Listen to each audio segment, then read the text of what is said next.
Buenas tardes, sí que ahora podemos empezar. Yo soy Luca Tancredi Barone, soy el director de comunicación de GAEM.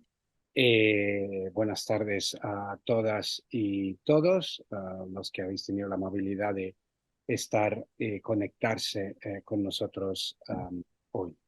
El tema que tocaremos en la sesión de hoy de El Café, patrocinada por Janssen, es un tema muy central en la vida de las personas afectadas por esclerosis múltiple, el tema de la fatiga. La fatiga que acompaña en todo momento del día a las personas que padecen esclerosis múltiple, un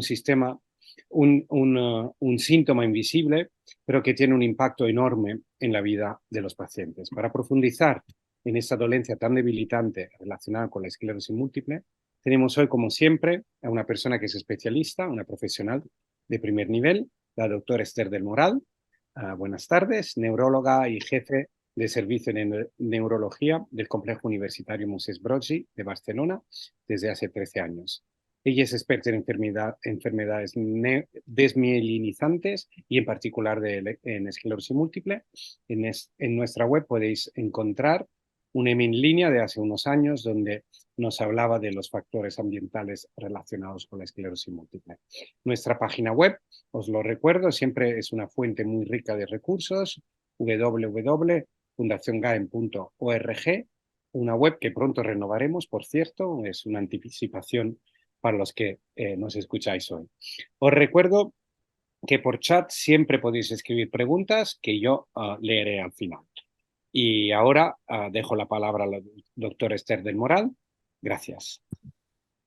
Pues buenas tardes a todos. Muchísimas gracias, Luca, por tu amable presentación y muchísimas gracias a los organizadores, a la Fundación GAEM, por contar conmigo para estar aquí esta tarde con todos vosotros.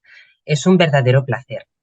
La verdad es que debo deciros que, aunque damos muchísimas charlas online, a mí no me gustan nada las charlas online. Y no me gustan nada las charlas online porque creo que son muy impersonales. A mí me gusta veros las caras y me gusta ver si lo que digo os parece coherente, os gusta, lo estáis entendiendo, etcétera, etcétera. Pero hay que reconocer que el online tiene muchas ventajas. Entre las ventajas es pues que podemos vernos personas de muchos lugares que de otra manera no podríamos coincidir en el mismo sitio, ¿no? Y además, el hecho de que sea online, en cierto sentido, me lo palía el hecho de que es una charla para pacientes, que debo decir que son las charlas que a mí más me gustan, porque en el fondo nosotros trabajamos para vosotros, nuestro día a día es para vosotros y vosotros sois la razón de nuestro trabajo. Así que intentaré hacerlo lo más claro posible, lo más útil posible y espero que después vosotros tengáis preguntas que yo os ayude a contestar. Y si la charla os parece pesada, espero que también seáis sinceros y me lo digáis.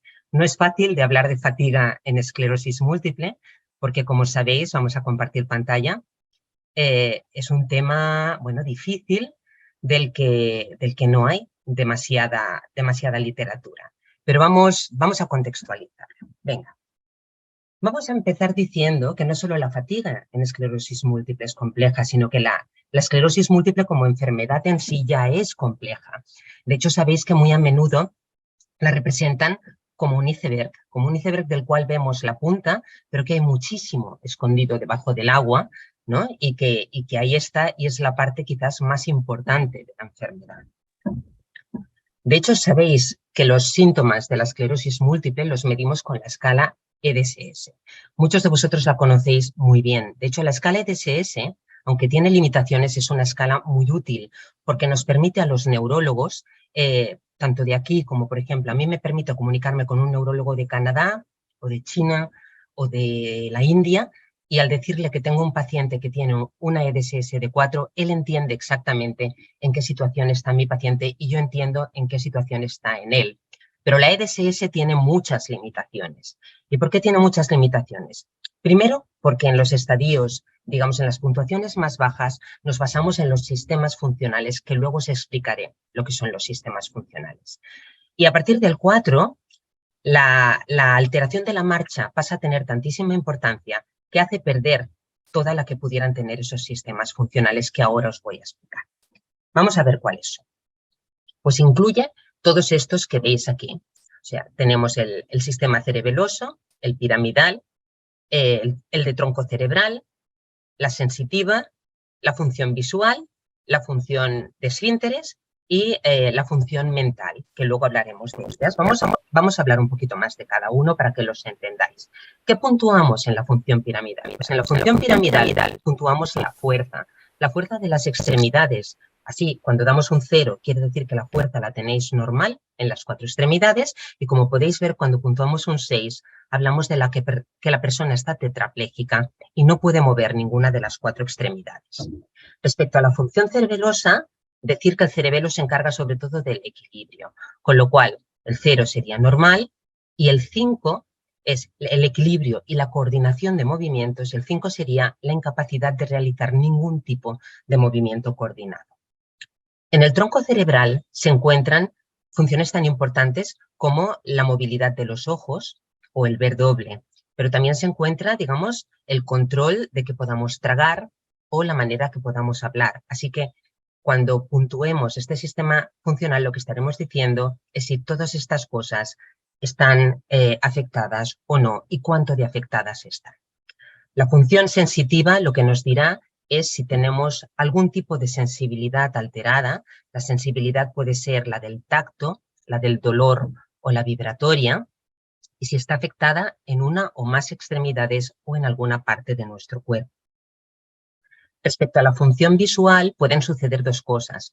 O bien, como veis en la fotografía de la izquierda, que tengamos una zona de la visión que veamos borroso, pero todo el resto lo vemos bien, o bien como en la foto de la derecha, que con un ojo veamos perfecto, pero con el otro veamos borroso, como vemos el coche en esta fotografía.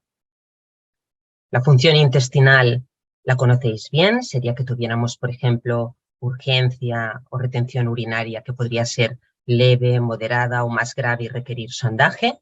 Y la función mental, que es la que peor cuantifica esta escala EDSS, sería, bueno, nos hablaría pues, de alteraciones que pudiéramos tener del humor, afectaciones de funciones superiores, nos estaría hablando de problemas de memoria, pero de una manera como muy poco específica. Es la que peor puntúa, es el sistema funcional que peor puntúa esta escala.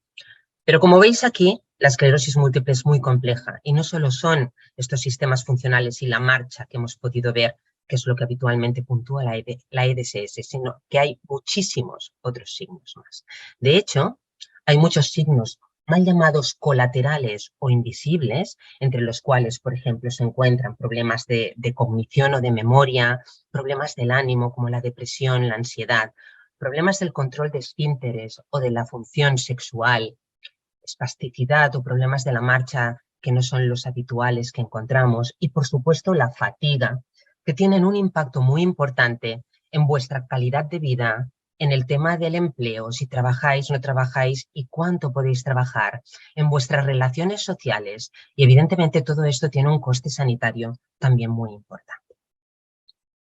De hecho, estos síntomas que llamamos invisibles son invisibles a veces para nosotros como neurólogos porque no resultan fáciles a veces de detectar y a veces de tratar, pero para vosotros muchas veces es algo tan evidente como un elefante de colorines, como podemos ver en la fotografía de aquí. De hecho, en este artículo lo que hacen es preguntar a los neurólogos cuáles serían, a neurólogos y a pacientes con esclerosis múltiple, cuáles serían lo que consideran necesidades no cubiertas en la esclerosis múltiple. Y vemos que los neurólogos lo primero que decimos es una cura para la esclerosis múltiple, por supuesto, y luego hablamos de la progresión de la enfermedad y de tratamiento sintomático en genérico. Vosotros, por supuesto, los pacientes también habláis de una cura de la enfermedad, claro que sí, pero dais muchísima más importancia a estos mal llamados síntomas invisibles que a los que damos nosotros los neurólogos. De hecho, cuando en esta encuesta que pasó Esclerosis Múltiple España y que se llamó MData sobre las necesidades no cubiertas en investigación, como podéis ver, casi un 60% de los pacientes decíais que era muy importante dedicar recursos en investigación destinados a encontrar un tratamiento eficaz para la fatiga. ¿Y qué es la fatiga? ¿No? ¿Qué sería la fatiga? Bueno, pues la fatiga sería una falta de energía y de motivación. De hecho, tendríamos que la somnolencia y la apatía pueden ser síntomas que acompañan a la fatiga, pero no son la fatiga en sí misma. De hecho, existen muchas definiciones de fatiga, pero todas ellas tienen en común referirla como la sensación derivada de la dificultad para iniciar o mantener un esfuerzo voluntario que queremos hacer, o bien una sensación de cansancio desproporcionada en relación a la actividad realizada. Todos coincidiremos que, por ejemplo, si tenemos que hacer la cama, pues esto es una cosa que te puede cansar un poco, pero si nos lleva, ¿no?, luego a tener que echarnos porque no podemos hacer absolutamente nada más, evidentemente esto ya es desproporcionado. También la podemos definir como una sensación relacionada con la falta de motivación para hacer desplegar los recursos, para realizar esfuerzos frente a una situación determinada. Y estos recursos pueden ser físicos o mentales. Por ejemplo, vamos a poner un ejemplo. Si un paciente está en la cama y piensa que tiene que levantarse a hacer el café y esto le resulta un esfuerzo sobrehumano, aquí es evidente que tenemos un problema tanto físico como mental de fatiga. Vamos a hablar de otras características de la fatiga. Pues la fatiga es un síntoma frecuente ya entre la población general, no entre los pacientes con esclerosis múltiple solo. De hecho, el 20% de la población general prefiere sufrir sus efectos en algún momento de la vida. 50% de los pacientes con enfermedades autoinmunes refieren experimentar fatiga también como síntoma, pero en el caso de la esclerosis múltiple se estima que la prevalencia asciende, aquí pone hasta el 83%, pero hay trabajos que llegan hasta el 96% de los pacientes. Así que, como veis, pues no es un problema banal, no es un problema baladí.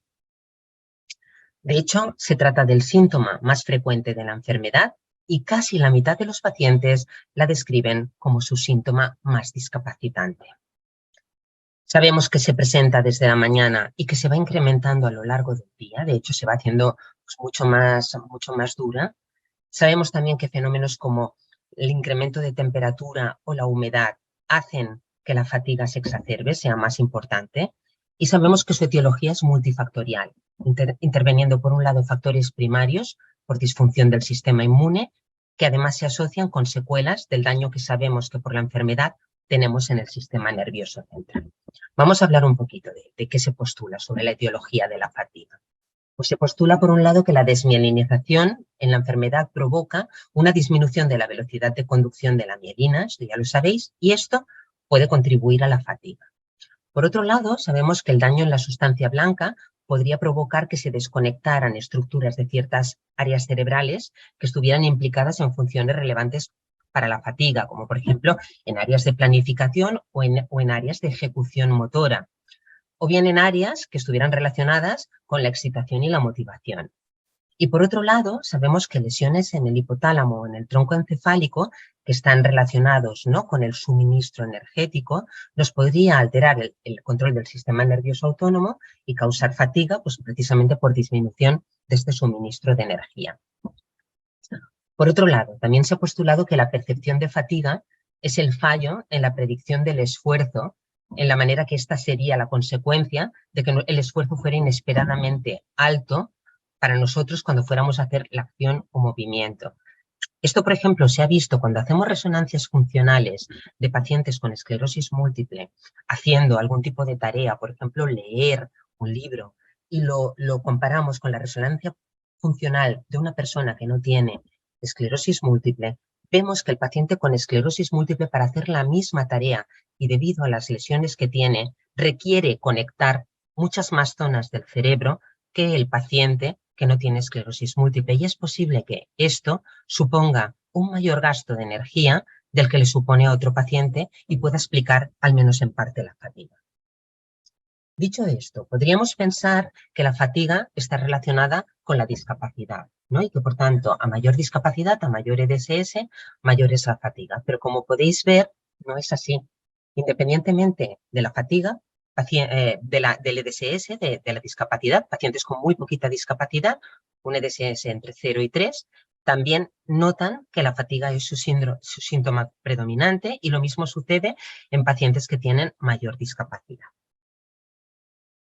Otras cosas importantes, pues la fatiga no es un síntoma puro y se puede ver influido por un gran número de cosas. Por ejemplo, por los trastornos del sueño que dificulten la sensación de descanso. Si dormimos mal, estaremos también más fatigados y esto hará que notemos mucho más la fatiga que ya tenemos de por sí. El estado de ánimo depresivo puede dar lugar también a la claudicación de recursos físicos y emocionales y provocarnos agotamiento y, por tanto, que empeore también la fatiga que nos conlleva la enfermedad. La personalidad de cada uno de nosotros y nuestra capacidad de resiliencia. Aunque haya fatiga, no es lo mismo cómo la afronta una persona más optimista de las que ven el vaso medio lleno que cómo la suele afrontar una persona más pesimista de las que ven el vaso medio vacío. Pero esto no quiere decir que no podamos trabajar con estas personas y darles estrategias para poder afrontarlos de diferente manera. Como hemos dicho antes, las condiciones climatológicas, el calor, la humedad, también exacerban, ¿no?, la sensación que tenemos de fatiga y también puede ser un efecto asociado al uso de determinados medicamentos. Luego lo hablaremos. Hemos dicho que se asocian problemas del sueño. Pues sabemos que entre el 25 y el 54% por ciento de los pacientes con esclerosis múltiple tienen también problemas del sueño. Estos problemas pueden ser primarios, por ejemplo, puede ser un insomnio puro o pueden ser por tener otro tipo de enfermedad como narcolepsia, una apnea obstructiva del sueño, alteraciones del sueño en fase REM, síndrome de piernas inquietas, etcétera, etcétera. Pero también pueden ser secundarios relacionados con otros síntomas de la esclerosis múltiple. Por ejemplo, si tenemos problemas de esfínteres y tenemos que levantarnos muchas veces por la noche para ir al lavabo, vamos a tener un sueño fraccionado y vamos a tener la sensación de que descansamos peor. También puede ser secundario al uso de medicamentos. Si estamos durmiendo mal y tomamos, por ejemplo, somníferos, esto puede hacer que al día siguiente nos encontremos más cansados. Y como hemos dicho antes, aspectos psicológicos, el hecho de que estemos deprimidos o nos encontremos en un peor momento de estado de ánimo, más ansiosos, pueden hacer que sintamos mucho más la sensación de fatiga. De hecho, aquí podemos ver, ¿no?, que la prevalencia, ¿no?, de los trastornos del sueño es elevado independientemente de la discapacidad que tengamos. Podéis ver aquí en el vertical la escala, ¿no?, EDSS, y podemos ver, pues en principio, que los trastornos del sueño son algo menos prevalente, pero ya llegan casi al 40% en pacientes con una exploración normal o con afectación leve, y que ya llegan al 50% en pacientes a partir de la afectación moderada. Sin embargo, cuando vemos qué impacto tiene esto, ¿no?, y cómo los vivimos, lo que vemos es que la mayoría de pacientes, bueno, los consideran que el impacto que esto tiene es relativamente leve o moderado y no es como el peor impacto que pueda tener en su día. Esto nos lleva a hablar de nuevos conceptos, como por ejemplo el concepto Spasticity Plus o espasticidad plus, que es un concepto que hemos desarrollado un grupo de neurólogos españoles y que ahora os voy a explicar en qué consiste. Hay muchos de estos síntomas invisibles que son muy prevalentes y que a veces mantienen como una causa y unas vías anatómicas comunes. Aquí podéis ver unos cuantos de ellos. Y, por ejemplo, se ha visto que hay como acúmulos de algunos de estos síntomas que van muy relacionados entre sí, como por ejemplo la debilidad en las piernas o los problemas de equilibrio, la espasticidad, problemas de esfínteres y sexuales, muchas veces se asocian a problemas de esfínteres y fatiga. Por otro lado, la fatiga, depresión, problemas cognitivos, problemas de humor, también muchas veces se asocian, por ejemplo, pues a otros problemas como pueda ser problemas de esfínteres o la fatiga que ya hemos dicho propiamente. Entonces, este contexto Spasticity Plus lo que nos habla también es de la necesidad de simplificar el manejo de estos síntomas de la esclerosis múltiple, porque lo que hasta ahora hacemos, por ejemplo, es tratar el dolor con un fármaco número 1, la depresión con un fármaco número 2, la hipertonía o espasticidad con un número 3, las alteraciones vesicales con un número 4, los problemas de la marcha con un número 5, los espasmos con un sexto fármaco y la fatiga con un séptimo. Y evidentemente al final lo que tenemos es un cóctel de medicaciones que a veces pueden provocar efectos adversos e interaccionar entre ellas y que no siempre es bueno con el paciente. Con lo cual, este concepto plantea que quizás podemos aprovechar estos acúmulos de síntomas que frecuentemente tienen unas vías anatómicas comunes y que algunas responden a fármacos comunes para utilizar uno o dos fármacos que, pues, por ejemplo, nos ayuden a controlar pues depresión, dolor, espasmos, y por otro lado, otro fármaco que nos ayude pues a hipertonía, alteraciones de esfínteres, alteraciones de la marcha. Y, por ejemplo, utilizar otras estrategias de las cuales hablaremos luego no farmacológicas para tratar la fatiga y así simplificar el tratamiento para el paciente, pero tratar de manera igualmente efectiva estos síntomas invisibles o colaterales. La fatiga en esclerosis múltiple se divide en 3 tipos, en fatiga física, cognitiva o psicosocial. Y como podéis ver, tenemos una barbaridad de escalas para medirlas. Ahora hablaremos de algunas de ellas, de las que más solemos utilizar los neurólogos en nuestra práctica clínica. Aunque existen muchísimas escalas, algunas de ellas no se centran en cuantificar la fatiga en sí misma, sino en ver el impacto que la fatiga tiene en vuestra calidad de vida o en otras áreas de vuestro funcionamiento diario. Así, por ejemplo, la escala de fatiga de Krupp, que es una de las más utilizadas, pues como veis aquí, trata 9 puntos, ¿no? Uno de ellos, por ejemplo, mi motivación se reduce cuando estoy fatigado, el ejercicio me produce fatiga, me fatigo fácilmente. Este sí que se centra específicamente en la fatiga. Veis que las puntuaciones son del 1 al 7, siendo el 1 muy en desacuerdo y el 7 totalmente de acuerdo. Es sensible a detectar mejoría entre los pacientes y permite discriminar entre personas con esclerosis múltiple, síndrome de fatiga crónica o depresión. La escala modificada de impacto de la fatiga, la MFIS, que también es otra de las más utilizadas, esta ya no evalúa, no cuantifica la fatiga en sí misma, sino lo que hace es evaluar la percepción de la limitación funcional que la fatiga produce en la esfera física, en la cognitiva y en la psicosocial. Los diferentes puntos se puntúan del 1 al 5, siendo el 1 nunca y el 5 casi siempre, y tiene como bueno que es fácil y reproducible. Y luego, una de las escalas más utilizadas en la consulta del día a día, por lo fácil que es de aplicar, lo cómoda y lo rápida, es la escala analógica visual de la fatiga, que es la que podéis ver aquí. Simplemente os decimos del 0 al 10, siendo el 0 no tengo nada de fatiga y siendo el 10 estoy totalmente extenuado, no puedo ni moverme. ¿Cómo os sentís en ese momento debido a la fatiga? Y vosotros nos puntuáis entre el 0 y el 10. Es verdad que es poco precisa, pero es una escala fácil y rápida y sensible a detectarla mejor.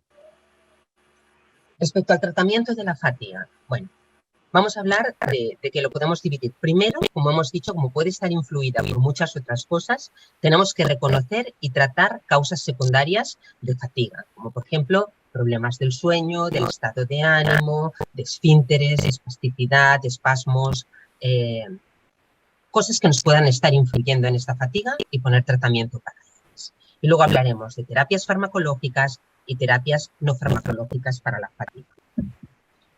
Respecto a reconocer y tratar causas secundarias, lo primero es hacer un buen listado de todos los factores que pueden estar implicados en cada paciente y pensar que son diferentes para cada uno de vosotros. Puede haber una persona que el sueño no sea un problema, pero en cambio sí que tenga un problema de esfínteres que sí que le repercuta en esta fatiga, o por ejemplo tenga el ánimo depresivo, pero no tenga un problema claro del sueño. ¿Vale? Luego, evitar la polimedicación si es posible. Recordad el concepto que os hemos dicho, ¿no? Que pretende Spasticity Plus, de intentar tratar varios síntomas con un mismo fármaco para intentar evitar la polimedicación y los efectos adversos que a veces vienen de combinar medicaciones. Y luego, por otro lado, evitar el exceso de medicaciones depresoras del sistema nervioso central. Cuando a veces utilizamos pastillas para poder dormir mejor, ¿no? Estas pastillas actúan como depresoras del sistema nervioso central y pueden hacer que al día siguiente estemos mucho más fatigados. Respecto a terapias farmacológicas, la primera cosa que nos tiene que quedar clara es que no hay ningún fármaco específicamente aprobado como tratamiento de la fatiga asociada en esclerosis múltiple. Esto no quiere decir que no dispongamos de nada, sí que tenemos algunos fármacos que utilizamos de manera empírica, aunque su uso pues es digamos, limitado, porque desgraciadamente pues, su eficacia es limitada. Por ejemplo, utilizamos amantadine, que es un fármaco antiparkinsoniano que muchas veces lo utilizamos en pacientes con fatiga y esclerosis múltiple. Antidepresivos, sobre todo los inhibidores de la recaptación de la serotonina y especialmente la fluoxetina por su efecto activador también. Y luego el modafinilo, el modiodal, también especialmente si la fatiga está asociada a cansancio o hipersomnolencia. Respecto a las terapias no farmacológicas, deciros que la que ha mostrado mejores resultados ha sido la práctica de ejercicio físico aeróbico. Aunque os pueda parecer paradójico, está claro que si hacemos ejercicio físico aeróbico conseguimos, entre otras cosas, disminuir nuestra sensación de fatiga y controlarla mucho mejor. Este ha sido uno de los más evaluados en los diferentes estudios y el que ha mostrado una mayor eficacia. Otros enfoques podrían incluir, por ejemplo, entrenamientos de resistencia, terapias de campo electromagnética o terapias de enfriamiento, pero los resultados son todavía inciertos en este aspecto. Y luego, otros enfoques que han dado también buen resultado son enfoques psicológicos y cognitivos que incluyen terapia cognitiva o conductual. Hemos dicho que cada uno de nosotros pues, tiene una personalidad determinada, unos somos más optimistas y otros menos. Esto se puede trabajar y mejorar. Programas que trabajan técnicas de conservación de energía y manejo de fatiga también funcionan muy bien. Y también técnicas de mindfulness. De hecho, en este trabajo, que como veis aquí, es un metaanálisis que lo que mira son múltiples trabajos que han analizado el efecto que tienen, por un lado, el ejercicio sobre la fatiga en pacientes con esclerosis múltiple, por otro lado, terapias educacionales como estas que hemos dicho de control de la fatiga, terapias conductuales, etcétera, etcétera, y por otro lado, las medicaciones que, como hemos dicho, no son específicas para el tratamiento. Pues, como veis, en principio, no obtener resultado serían, veis, cuando la flechita nos atraviesa la flecha del 0. Y como veis, por ejemplo, pues los tratamientos no aprobados, las medicaciones, su impacto parece ser bastante, pues eso, leve. Mientras que mejoran, ¿no? todo lo relacionado con el ejercicio físico aeróbico y, como podéis ver, también algunas terapias educacionales, conductuales, etcétera, etcétera, parecen tener buen resultado como estrategias al trabajar el control de la fatiga. ¿Qué pasa con la fatiga en los ensayos clínicos? Pues el problema que tenemos es que la mayoría de los ensayos clínicos de los fármacos que utilizamos a día de hoy como tratamientos de la enfermedad, como modificadores de la enfermedad, no han incluido la fatiga entre sus objetivos, ¿de acuerdo? Algunos sí que lo han hecho, como veis, como por ejemplo fingolimod o teriflunomida, pero los resultados en las escalas que midieron y siempre como objetivo secundario no fue significativo. En cambio, otros, como por ejemplo natalizumab o más recientemente ponesimod, que es un inhibidor de la esfingosina 1-fosfato, sí que han mostrado un cierto efecto en el control de la fatiga comparado con el comparador que utilizó. Aquí vemos, por ejemplo, los resultados de ponesimod que se comparó con comparador activo, que era teriflunomida, y podéis ver que los pacientes que llevaban ponesimod, veis, la fatiga disminuía claramente, a diferencia de los pacientes que llevaban teriflunomida, en los cuales la fatiga aumentaba. Así que vamos a concluir. ¿Qué nos ha quedado en claro de todas estas cosas que os he dicho? Pues primero, ¿no? Que la fatiga es uno de los mal llamados síntomas invisibles, porque a los neurólogos a veces nos cuesta verlo y sentimos que es difícil diagnosticarlo y tratarlo, pero que no podemos esconder la cabeza como un avestruz debajo de la tierra, porque es un fármaco que os genera mucha molestia, es muy importante, es independiente de la discapacidad y muy frecuente, como podéis ver en las series, a veces llega hasta el 96%. Es muy discapacitante para vosotros, a veces os sentís pues como esta persona subiendo esta terrible piedra a través de la montaña o como si fuerais, ¿no?, la figura de Atlas teniendo que aguantar el mundo sobre vuestros hombros. ¿La consideráis una prioridad dentro de la investigación, el hecho de encontrar un tratamiento para la fatiga? Por tanto, es algo que no podemos ignorar. Debemos recordar que la fatiga puede influirse por muchos aspectos, como por ejemplo por el tema de la depresión, por temas de personalidad, por fenómenos ambientales, el hecho de la humedad, del calor, pero también por cosas como el insomnio, ¿no? Trastornos del sueño, puede ser el insomnio o puede ser la hipersomnolencia que podemos tener pues, por tomar fármacos para intentar dormir mejor. Y luego algunos otros fármacos nos pueden influir también en la fatiga de manera colateral. Hay que pensar que su diagnóstico se basa en la comunicación con vosotros. Es muy importante que vosotros nos lo expreséis y obviamente que nosotros os preguntemos. Y tenemos que medirla y que a veces la podemos medir de maneras muy sencillas, simplemente cuantificándola del 1 al 10, pero ponerla en notoriedad.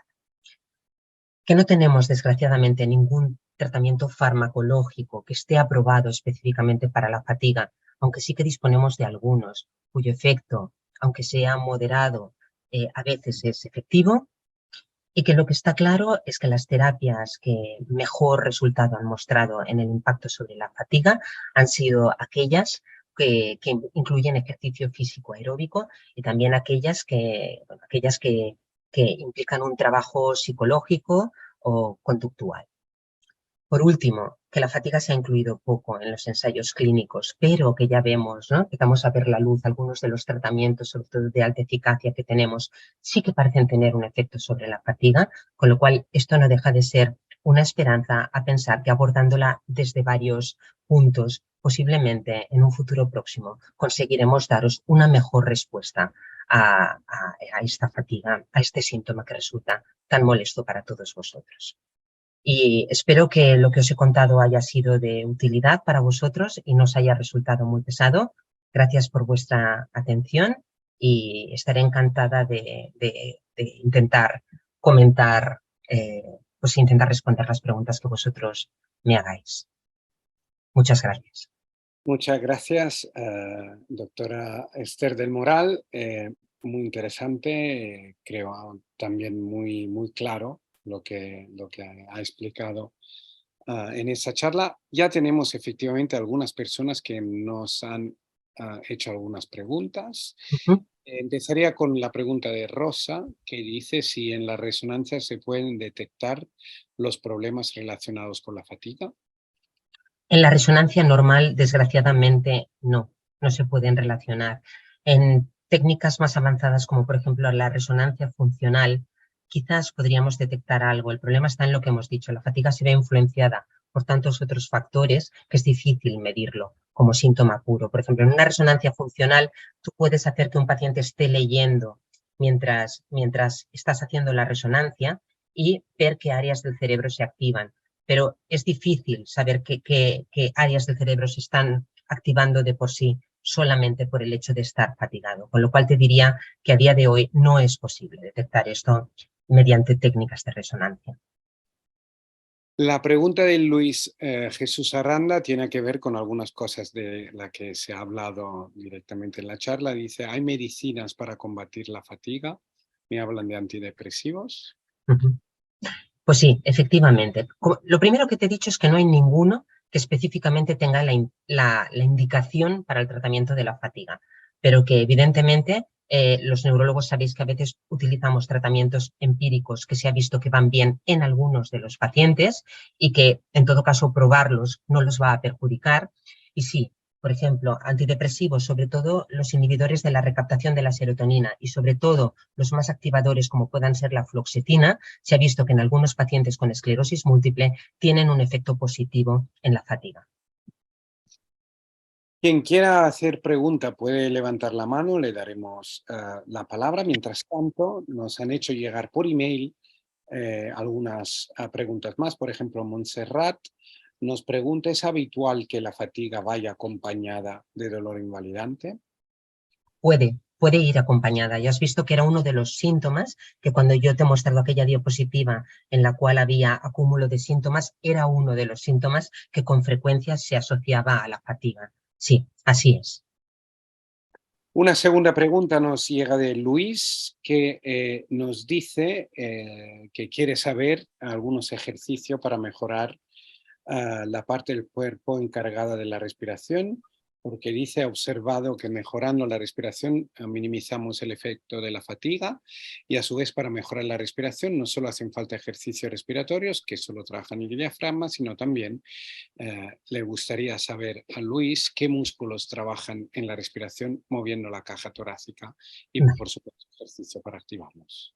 Bueno, lo primero que te diré, Luis, es que yo no soy fisioterapeuta, ¿de acuerdo? Ni rehabilitadora, pero evidentemente conocimientos de anatomía tenemos y como tú has dicho, aparte del diafragma, pues músculos como los serratos o los músculos intercostales están muy implicados en la respiración y por lo tanto trabajarlos va a comportar que secundariamente también trabajes esto.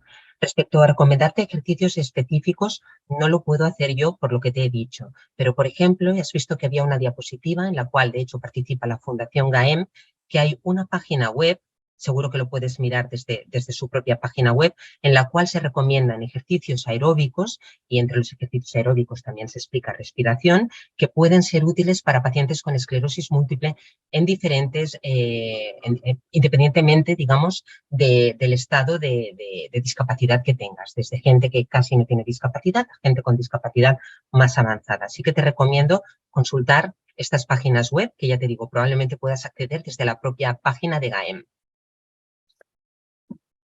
Ruth nos pregunta si la fatiga puede llegar a ser la causa de pérdida bruscas de fuerza.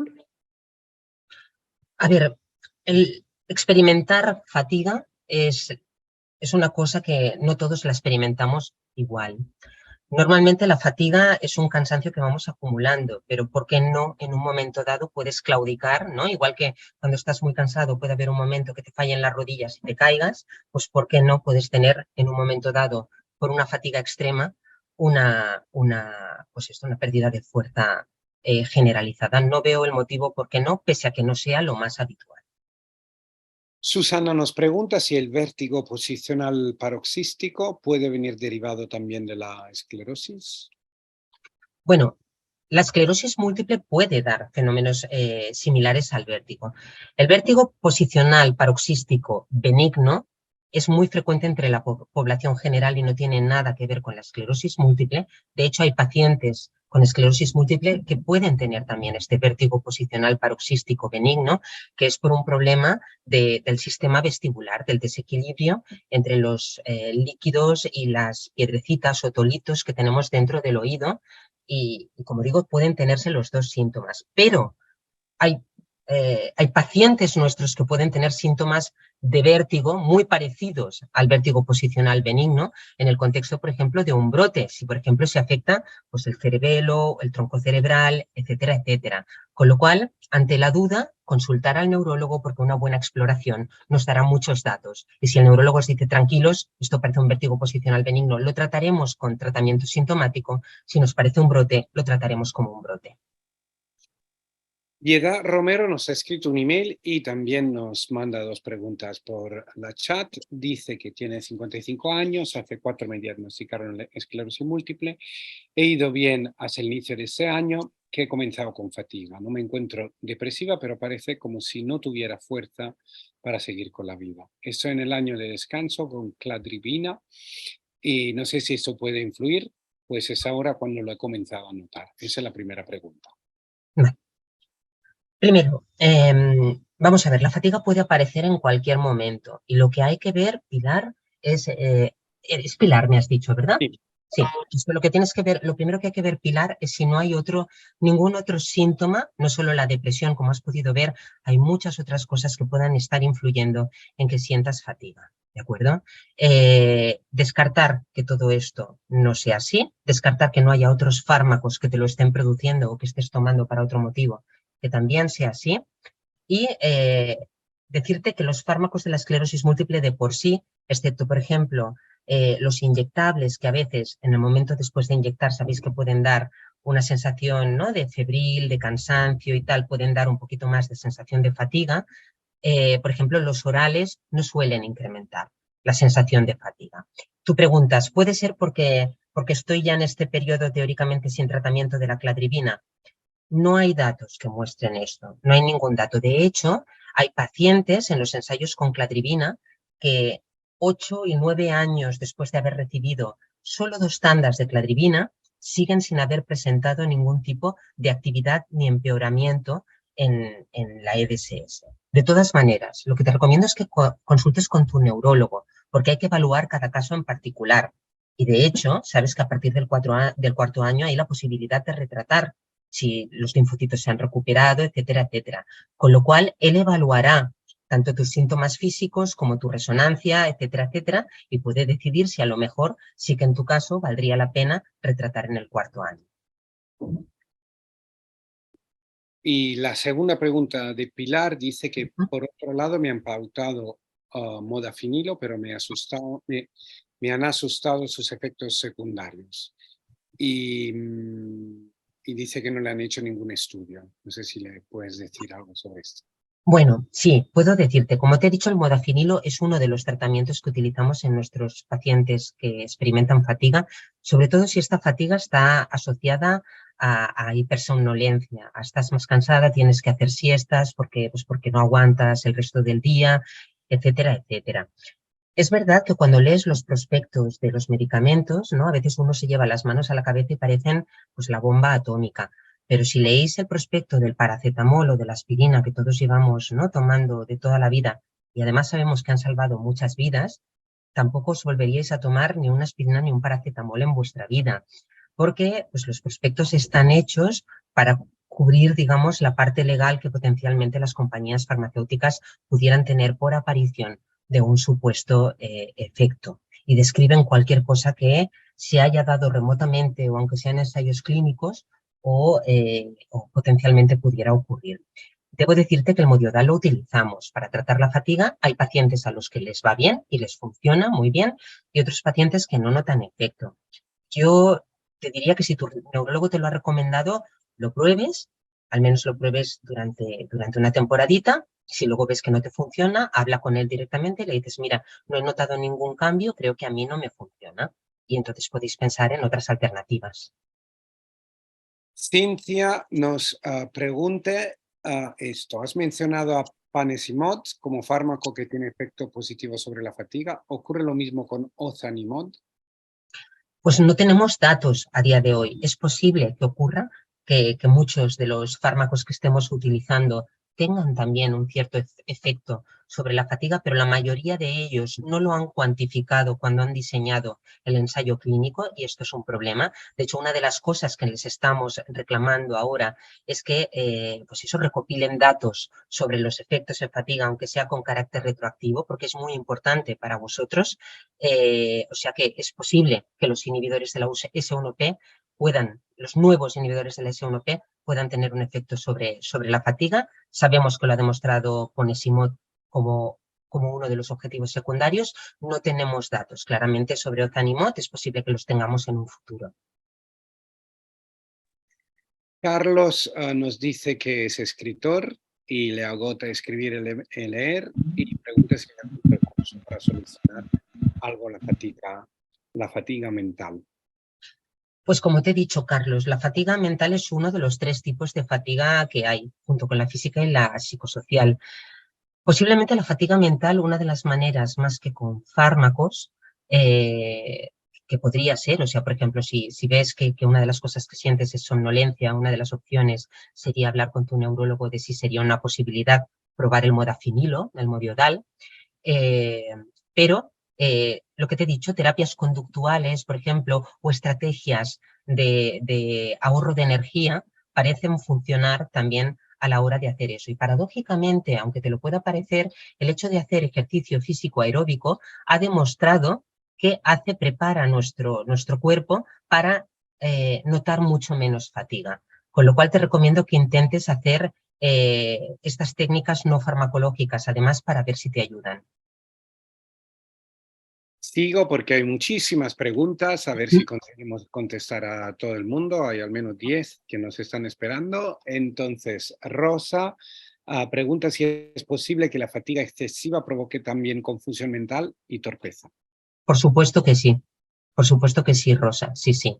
Estar muy cansado, y esto te lo podrá decir cualquier persona, incluso personas que no tengan esclerosis múltiple en un estado de agotamiento extremo, sienten torpeza mental. Sí, sí, sin duda alguna, Rosa, sí.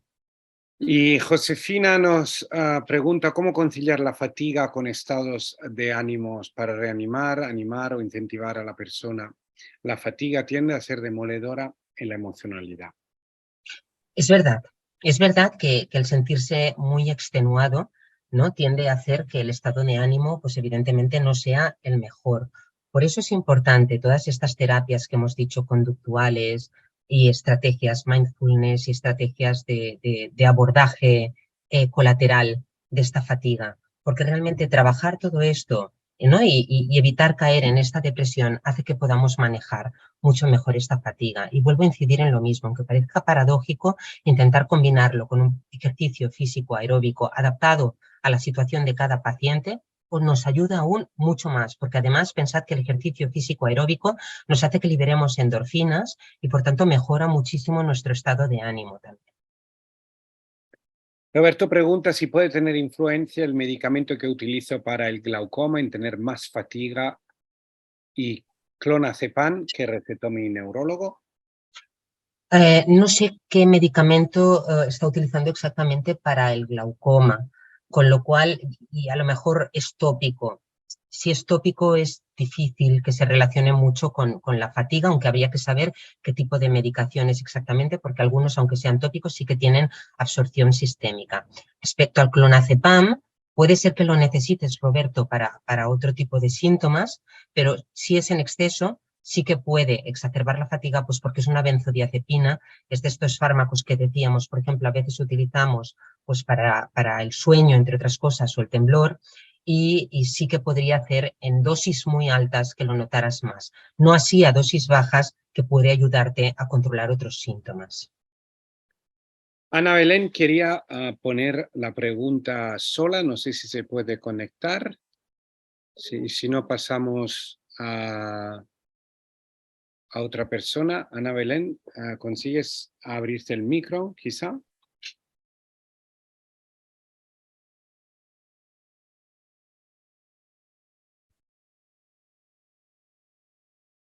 A ver, a ver, a ver. Hola, ¿se me oye? Sí, ahora sí. Perfecto, se te oye muy bien. Vale, buenas tardes. Muchas gracias. Nada, yo he probado, no me voy a extender porque somos mucha gente, he probado el mindfulness, he probado, hago deporte habitualmente, he probado medicación también y nada me funciona con la fatiga. De hecho, cada vez estoy peor porque he pasado de una remitente recurrente a una secundaria progresiva y cada vez tengo más fatiga, más problemas para andar. Entonces, mi pregunta simplemente es si hay algún tipo de consejo que me puedas dar en mi día a día, porque tengo un niño pequeño y entonces tengo que tener mucha actividad, por desgracia, para mí. Eh, ¿Me aconsejarías que me parara más a menudo? Porque es que a veces me paro y me cuesta el doble volver a hacer cosas. No sé si es contraproducente. Mira, Gracias, Ana Belén. Ana Belén, la verdad es que gracias por la pregunta. Es lo que tú dices, es un síntoma muy complejo, tan complejo como la enfermedad en sí y que os da muy mala calidad de vida. Y a día de hoy todavía no tenemos el tratamiento ideal para poderlo tratar, ni siquiera para poderlo controlar en un porcentaje elevado. Pero pese a todo, sí que combinación de estrategias os pueden ayudar a mejorar y lo que tú dices, sí, te recomendaría que planificaras descansos. O sea, que los planificaras en momentos que a ti te convengan, por lo que tú dices. O sea, si haces un descanso en un momento que inmediatamente tienes que ir a llevar al crío, a la criatura, a algún otro sitio, evidentemente lo que va a hacer es que te cueste mucho más levantarte. Con lo cual, sí que hay psicólogos que trabajan mucho las estrategias de ahorro de energía, ¿sabes? Y sí que me dedicaría, pues eso, a planificar, por ejemplo, con uno de estos psicólogos el día a día y ver en qué momentos a ti hacer un descanso te puede ayudar. Y pese a todo, no dejaría lo que tú decías, el ejercicio físico, etcétera, etcétera. Prueba también algunos de los fármacos que hemos comentado, háblalo con tu neurólogo, porque a algunos pacientes les funciona, alguno de ellos, o a veces combinaciones de algunos de ellos, y la verdad es que me encantaría, te juro que me encantaría poderte haber dicho en esta charla que hemos encontrado el fármaco mágico para acabar con ello, que no dudéis que más tarde o más temprano aparecerá, aparecerá, pero que por ahora aún no lo tenemos.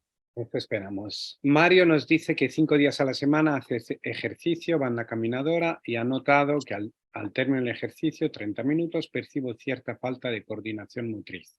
¿Es consecuencia de la fatiga? Bueno, es consecuencia de la fatiga, seguro que sí, pero es que esto de hecho nos pasa a todos, o sea, nos pasa a mí si yo, que no soy una gran deportista, pero voy, como podéis imaginar, con una cierta frecuencia al gimnasio, no estoy igual de fresca cuando empiezo la clase que cuando a los 40 minutos acabo la clase, no coordino igual de bien, os lo puedo asegurar. Con lo cual, Mario sigue haciéndolo, aunque te notes al final esta menor descoordinación, es un buen camino el que vas llevando. Susana dice la rubefacción que provoca el Tecfidera y que nos remite también, puede ser uno de esos síntomas invisibles que nos afectan psicológicamente, sobre todo si tenemos que estar de cara al público. Bueno, la rubefacción en principio es un síntoma visible, no invisible, y es un efecto adverso del fármaco. Bueno, decirte varias cosas. Primero que a veces lo más habitual es que con el uso del fármaco se minimice o mejore, se haga menos frecuente. A veces no pasa y lo seguís teniendo. Pensar que también utilizando dosis bajas de aspirina, de ácido acetilsalicílico, esto se puede minimizar. Así que habla con tu neurólogo porque podría ser otra estrategia que pudiera servirte. Pero ya te digo, vamos, este es un síntoma bien visible, no invisible, que entiendo que si te persiste te moleste.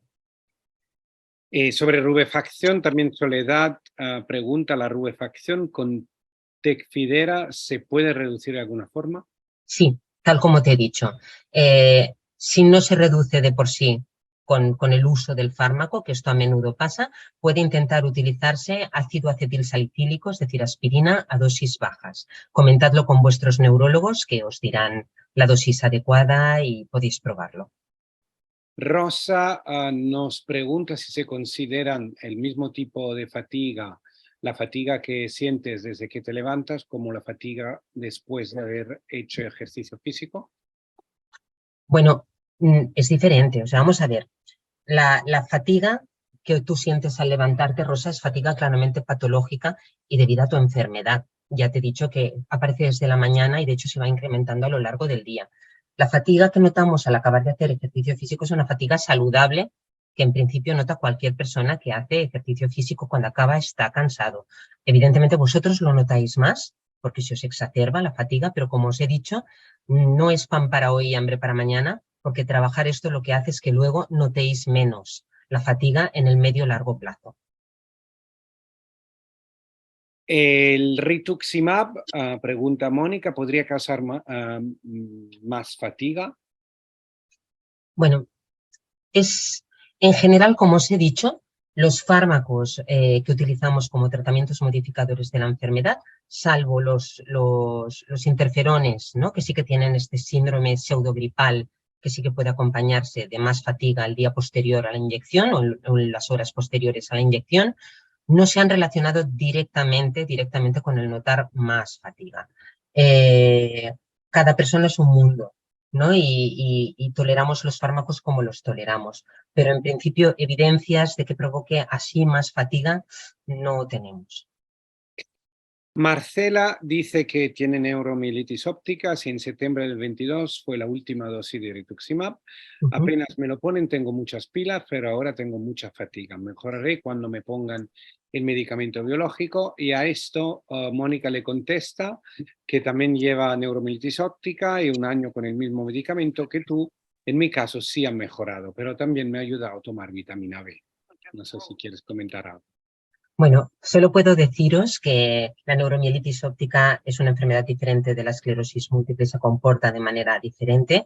Pese a todo, también nuestros pacientes con esclerosis múltiple que llevan tratamientos, que por ejemplo reciben cada 6 meses, nos comentan que cuando va acabándose el efecto de este tratamiento, pues se notan, entre otras cosas, más cansados y al darles el tratamiento suelen mejorar. ¿Vale? O sea que por ahí sí que puede ser que lo notes. Cada paciente es diferente, ya te ha contestado Mónica que ella sí que con los tratamientos ha notado una mejora de ese síntoma, así que esperemos que en tu caso también suceda lo mismo. Ana Lozano dice que desde el diagnóstico en 2020 empecé a hacer ejercicio de fuerza 70% y aeróbico 30%. Siempre me he sentido sin fatiga. Por eso embarazada y no sé si el no hacer deporte o el propio embarazo me está haciendo vivir una fatiga diaria. No tomo medicamentos salvo el Copaxone. ¿Algún consejo? Bueno, primero decirte primero, felicitarte por el hecho de estar embarazada. Segundo, decirte que el embarazo da mucha fatiga de por sí. Mi hija tiene ahora 8 años y te aseguro que yo, que soy una fuerza de la naturaleza. Recuerdo el cansancio que notaba durante el embarazo como algo totalmente, vamos, no me olvidaré en la vida, o sea que entiendo que te notes más cansada. Decirte que cuando por fin tengas a tu hijo o hija en tus brazos, esto posiblemente va a revertir y te vas a encontrar mucho mejor. Sigue con las estrategias que estabas haciendo que me parecen muy adecuadas. Bueno, parece ser que quizá hayamos conseguido contestar a todo el mundo. No, creo que ha llegado una última pregunta. A ver, cuando de Marta, cuando después y luego ya lo dejamos. Si tenéis más preguntas, como siempre, podéis escribir a info@fundaciongaim.org y le pasaremos a la doctora Moral a todas vuestras preguntas, pero contestamos la última pregunta de Marta, que dice: cuando después de realizar ejercicio físico reaparecen los síntomas del brote, ¿a qué se debe? ¿A la fatiga asociada a la realización del propio ejercicio o a las propias secuelas del brote? No, esto que acabas de comentar es un fenómeno muy frecuente, que se llama fenómeno Utofly, que es el nombre que tiene. Lo que quiere decir es que cuando tú tienes un brote, sabes que te queda una lesión en la mielina, ¿no? Y tienes unas áreas del cerebro que tienen más problemas para la conducción, ¿vale? La conducción del impulso nervioso en situaciones de aumento de temperatura, como puede ser, por ejemplo, la práctica de deporte, empeora y se hace más lenta. Así que es frecuente que después de hacer un deporte intenso, aeróbico, podáis notar, por ejemplo, hormigueos, otro tipo de síntomas que hayáis podido notar, y que si luego os dais una ducha fría y os tranquilizáis y la temperatura baja, esto mejorará y no tiene nada más que ver. Es un fenómeno de out-of-life. Bueno, muchísimas gracias, Esther del Moral. Lo recordamos, neuróloga y jefe del Servicio de Neurología del Complejo Hospitalario Moisès Broggi de Barcelona. Gracias a todas las casi 100 personas que hoy han estado con nosotros escuchando esta interesantísima charla. Gracias también a Janssen y a Cure Therapeutics, que han sponsorizado esta sesión de MCafé. Como siempre, podéis escribirnos, como decíamos antes, a info@fundaciongaim.org y os damos otra vez la gracia por estar con nosotros y nos veremos en la próxima sesión de Café con Gaim. Gracias y buenas noches. Muchas gracias a todos. Un placer estar con vosotros. Espero que os haya sido de utilidad. Para mí de verdad que ha sido un placer. Espero haberos podido ayudar. Muchísimas gracias.